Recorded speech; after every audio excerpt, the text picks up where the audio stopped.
Hey everybody, I'm back. I'm back to reading vlogs. Look, I know that I said that I probably wasn't going to start doing reading vlogs again until like September, but the thing is, I miss doing reading vlogs. So if you're new around here, I did stop I used to do reading vlogs, and then I stopped for about 4 full months because the amount of work was just really overwhelming and I didn't know how to make it work. And so just reading vlogs got dropped, but I really, really do miss doing them. So we're going to try it. Okay. Like, I don't know if this is actually going to work out or not, but I am making a few changes that should hopefully help. This being one of them, where it's a little bit more informal. I'm not going to be necessarily sitting in front of my bookcase for every check in. And hopefully that'll remind me to keep it a little bit more informal.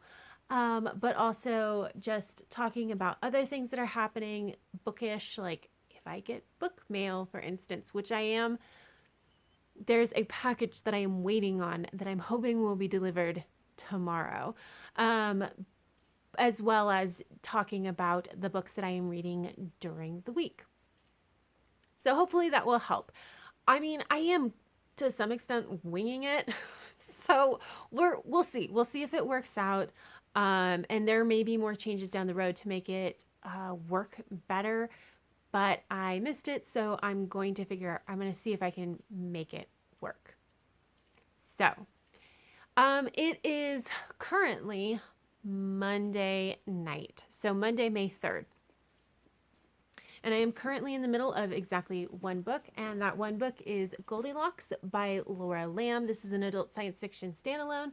We're following our main character of Valerie, and essentially this is set in the future, and like the misogyny is real, y'all. It's worse than it is now. But also, unfortunately, Earth is like edging towards being no longer habitable for humans. And so NASA hired Valerie's company to put together a mission to go check out an exoplanet to see if maybe it is going to be it can be habitable for the human population. So maybe just move Earth's population to that new planet. And she puts together the whole mission, and then at the last minute, NASA is like, "Yeah, all those astronauts that you handpicked are those female astronauts that you handpicked. We don't want them. We're going to put in an all male crew instead." And so Valerie decides to retaliate by stealing the spaceship. And then, and she decides to go on. So she and her handpicked crew of all females go steal the ship and go on this mission anyway. But things start going wrong on the spaceship almost immediately. So there you go. That's what I know. I'm not very far into this. I'm only on page 18. I just really haven't been reading because I DNF'd so many books at the end of April that I got a little bit burnt out. So far, this is enjoyable, but I'm only 18 pages in, so I don't know. I'm hoping that I'm hoping to read more of this soon, but I honestly also don't know if I don't know how that's gonna go. Let's be real, because tomorrow during the day, I'm hoping that I will be able to read bits and pieces throughout the day. But tomorrow afternoon, late afternoon, I'm actually getting my second dose of the COVID shot, which I am very, very, very excited about. But since I had a bit of a reaction to the first one, it definitely made me feel a little funky. I'm assuming that I'm gonna have a reaction to the second one, and I may or may not want to read. Like, I may just want to watch my trash comfort movies and stuff, and the joy of painting with Bob Ross. So I may not want to read at all. So I don't know how long this is going to take me to read. I am hoping, fingers crossed, that I finish this before the weekend. I do think that once I get further into it, it's probably going to just suck me in, but I'm just not quite far enough yet. So we shall see how it goes. I will update you sporadically throughout the week, which is also different than what I did before. So I will definitely update you when I actually finish a book, but it also will just be like, as I feel like I want to check in, I will do so. So until then, guys, bye.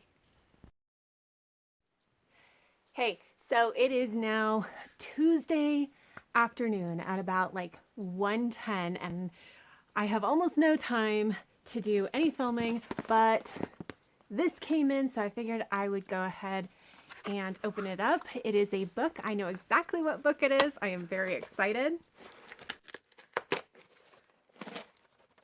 And so it came. I'm so excited. So this is the sixth book, fifth novella in the Murderbot Diaries. Apparently it takes place before the novel, like chronologically before the novel. I'm so excited. I always love these covers. They're so beautiful. I cannot wait to read this. I actually considered putting down Goldilocks so that I could read this one. But I'm going to finish Goldilocks first, and then I'll read this one immediately afterwards because I love Murderbot. So since I'm here, I will update you. I am now on page 53 of Goldilocks. I have read like 35 extra pages. So I'm still not that far in, and I'm finding that I said that Valerie was the main character, and that's kind of what it says on the back, but the character that we're actually following is Valerie's ward.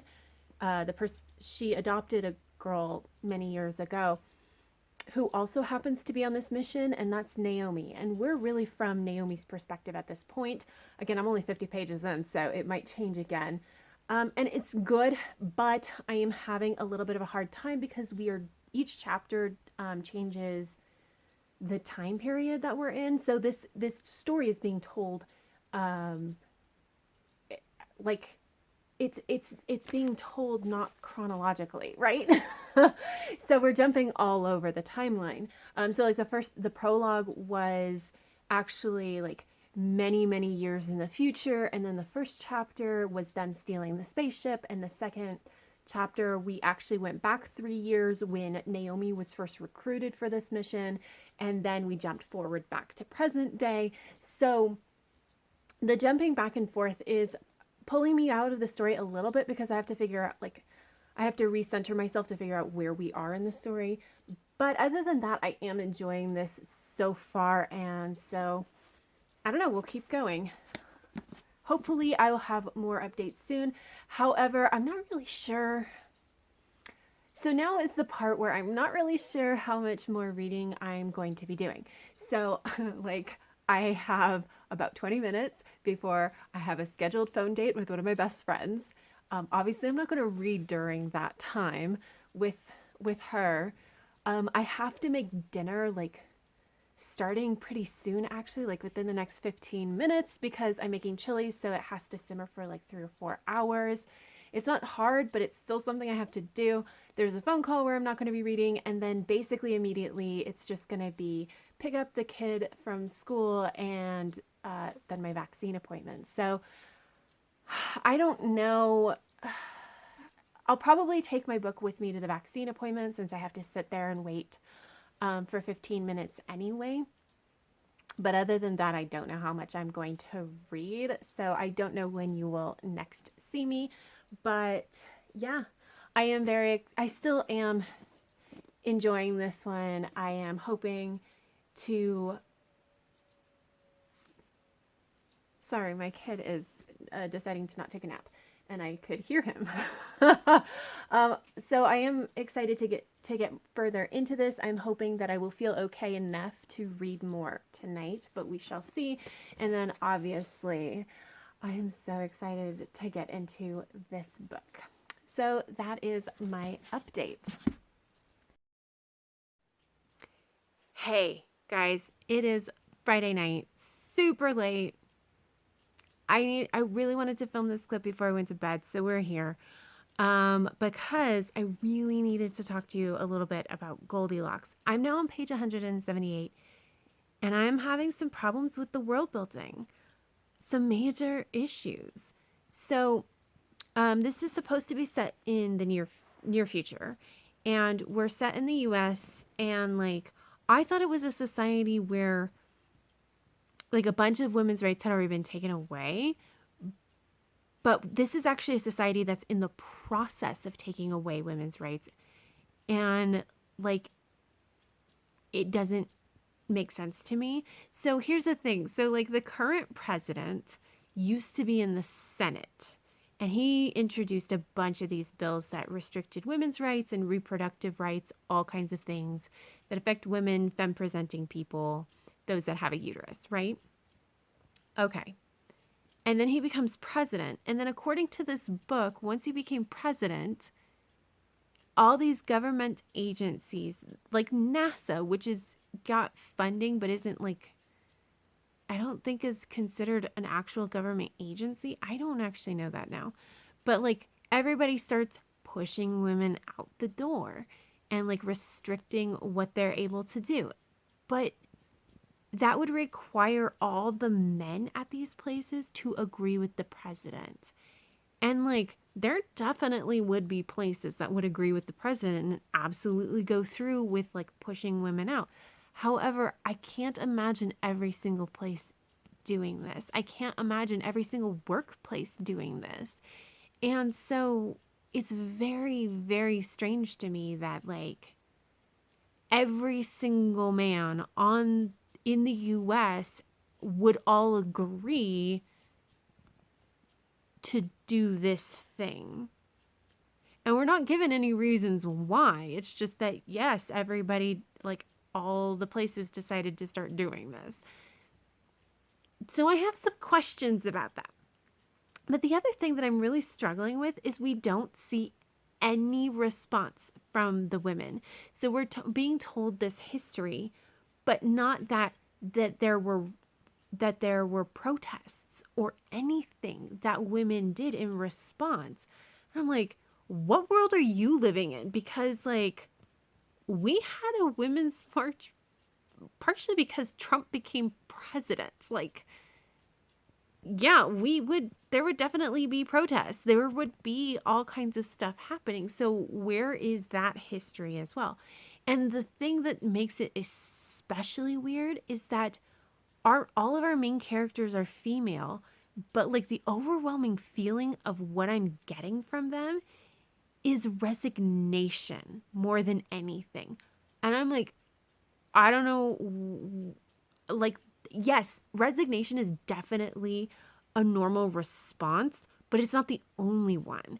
Anger should definitely be in there too, like depression, frustration, all these different emotions, and frequently in the same person. So I don't understand how all of these women are resigned. I don't get it. And so like, I'm really, really struggling with this. And I'm trying to figure out if I'm just missing something at this point, or like the author hasn't showed this stuff yet, or what's going on. But like, this is one of those things where like, if the author doesn't answer these concerns in the second half of this book, like, it's going to affect my reading, because that's something that I think is a problem with the world building. Now, I'm still enjoying the book. I still think it's interesting, and some of the ideas that we're being presented with, especially now that I've hit the halfway point, they're interesting. But like, those world building questions are definitely nagging at me and definitely making it a little bit harder to enjoy this book, which sucks. So, I don't know. I'm hoping that I will be able to read more tomorrow. However, I don't think I'm going to be able to finish it by the end of tomorrow, because tomorrow is chores day, and I don't know how much time I'm going to have to read. So we shall see. But I will check in with you guys to close out this vlog at the very least, and I'll let you know if any of those concerns get answered. That's it for now. Hey, so I'm back. It is Saturday night at about 10:15, so I have to now wrap this video up so that I can actually lightly edit this and post it for you guys so you can have it tomorrow morning. But I did want to talk about a few things in this last little clip. First off, my last clip was filmed at midnight, and I was a little bit tired and a little bit spicy. So, like, apologies for that. But the point that I was trying to make around the world building with, not having enough information, not knowing why these agencies are all pushing women out, I just found the amount of world building around that to be incorrect. So it was like, for me, I either needed a little bit more or I needed a lot less. So for me, it just didn't really work. That was mostly my point. I don't think that I got that across, so I just did want to clarify it. And then the other thing that I forgot to mention is that, yes, I got my second COVID shot. Yes, I definitely I ended up a bit ill. I slept most of Wednesday, but I'm doing a lot better now. And now we are on countdown until the point where I am fully vaccinated. And I am very excited about that. But I wanted to update you on this book. I actually finished this book because we just ended up having a very chill afternoon. And so we just read and I finished it. And it was not what I was expecting. And I'm struggling because I want to tell you all about how this book ended up, but I don't want to spoil anything. And this is very much like a thriller where, like, you should know the premise going in, but not much more than that, because it's just one of those things where it's going to take you along for the ride and you should go with it. But this is now a struggle because I had really wanted to do a review for this book because I haven't heard a ton of people talk about it. And so I kind of want to bring the spotlight onto this book a little bit more, especially because I did end up enjoying it. But that doesn't really lend itself to a full-length review. Like, this is just a book that doesn't really lend itself to that. So I'm thinking maybe like a mini review or a discussion or something. I don't know. I would like to do something like that for this book. If you guys have suggestions, please let me know. Otherwise, like, I don't know. I don't know what I'm going to do. Something, I think. But yes, overall, I ended up really enjoying this. It turns out that the first half was fairly slow and it was mostly setup, and the second half went a lot faster. It was a lot more like we had all the pieces in place so we could just move through the plot points more quickly, and it was just really interesting. And I thought that I had some idea of where we were going at the halfway point, and I was not correct. So, and it's very interesting because after reading the back of this cover, it turns out the back of the cover doesn't really tell you correctly what this book is about. And so I started reading it and I had to adjust expectations, and then I got to the halfway point and I had to adjust expectations again. So, like, but I also don't understand. I don't know how they would put anything else on the back cover because without spoiling stuff, that's, anyway. So, here you go. Here's the takeaway. This is a really interesting book. The plot is really where it's at. The characters are maybe not as well developed. The world building has some issues, but the plot is really, really interesting. And I ended up giving this 4 stars. I actually really liked it, even with me complaining about the world building. So definitely give it a shot, though, if you think that this is interesting. And I'll probably do some form of video, longer review. I don't know, something. But my next thing that I'm going to be picking up is Fugitive Telemetry by Martha Wells. We knew this was coming because I said I was going to pick it up next. And yes, that's exactly what I am going to be doing. In this one, Murderbot, there's like somebody who dies on a space station, and Murderbot is decides to help the station figure out who the person was and how they died and why. And then Murderbot realizes they're going to have to interact with humans and they're just not happy about it. So I'm really excited. This is pretty short. It's 168 pages. I should fly right through it. I always fly through Murderbot. It's great. But you will get that update next week. But that's all I have, you guys. That's the only I only read one thing this week, but I did get some book mail, so that's interesting. But that is it. So comment down below and let me know what you read this week, or if you have any thoughts about Goldilocks or Fugitive Telemetry. I'd love to hear it. But that is all I have. So if you like this video, please give it a thumbs up. And until next time, have happy reading, and I will see you in my next video. Bye.